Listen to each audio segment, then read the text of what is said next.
everyone, welcome to Technical Pathfinder, the Learning Center.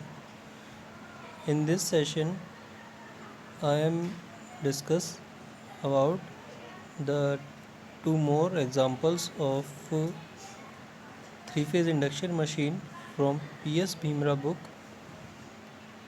So let's start. In this example, a properly center zero galvanometer is connected in the rotor circuit. So a meter is connected of rotor of a 6-pole 50 Hz wound induction motor.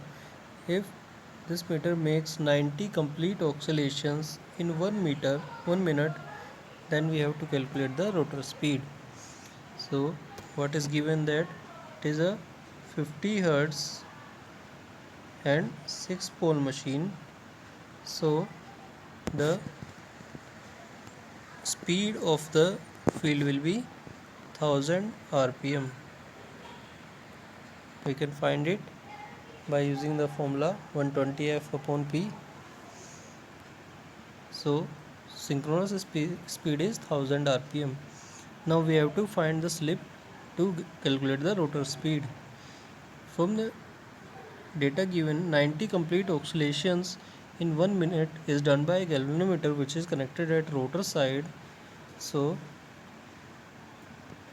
90 per minute, so in 1 second 90 by 60, the rotor frequency will be equal to 1.5 Hz. So 90 oscillation in 1 minute, so how much in 1 second? It is 1.5 oscillations. So the frequency of the rotor is 1.5 Hz, which is, if divided by 50, we will get the slip. Slip is equal to rotor frequency divided by stator frequency, equal to Fr by Fs. So what is the value of slip? From here we can get the slip equal to 3% or 0.03. So slip is 0.03. From here rotor speed equal to 1 minus s into ns is 1 minus 0.03 into 1000.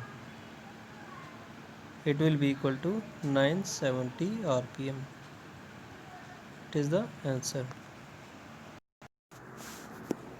In our next question, a 4-pole 3-phase slip ring induction motor used as frequency changer. Stator is excited from 3-phase 50 Hz supply and load connected as 3-phase 20 Hz supply to the star connected rotor through slip ring induction motor.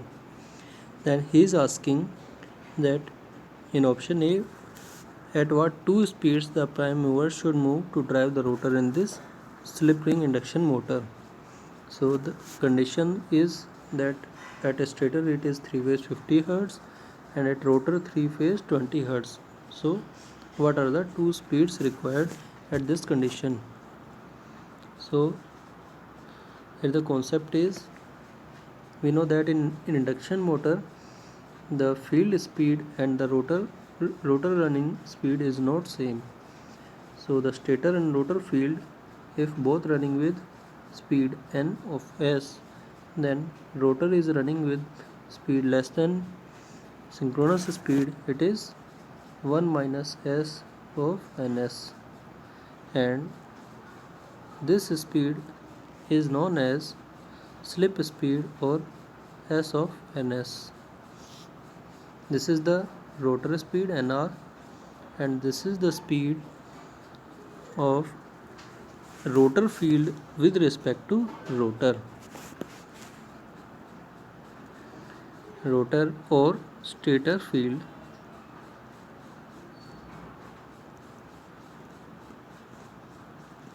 with respect to rotor.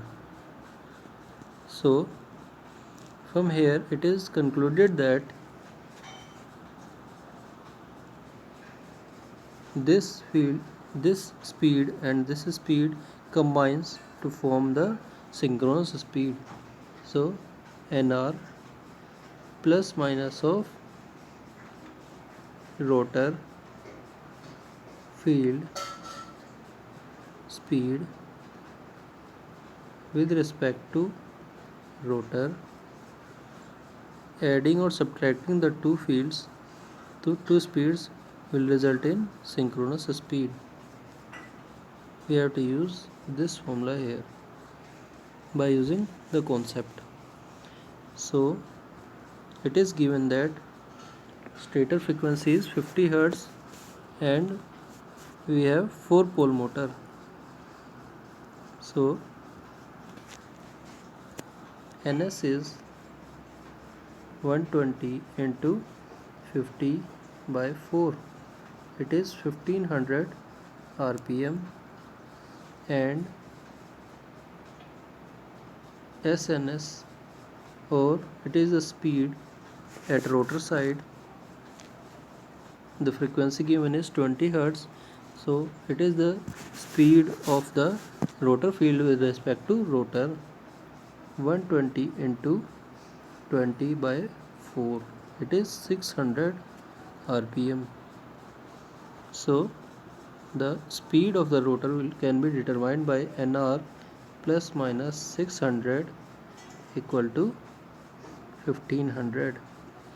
From here the two possible outcomes are nr equal to 900 and 2100. So for option A, answers are 900 rpm and 2100 rpm. For option B, the voltage ratio can be obtained. First we can see the voltage formula. At the rotor side, E2 dash can be obtained by root 2 pi into slip multiplied by frequency, stator frequency, into winding factor, number of turns in the rotor side and flux induced in it. For slip 1,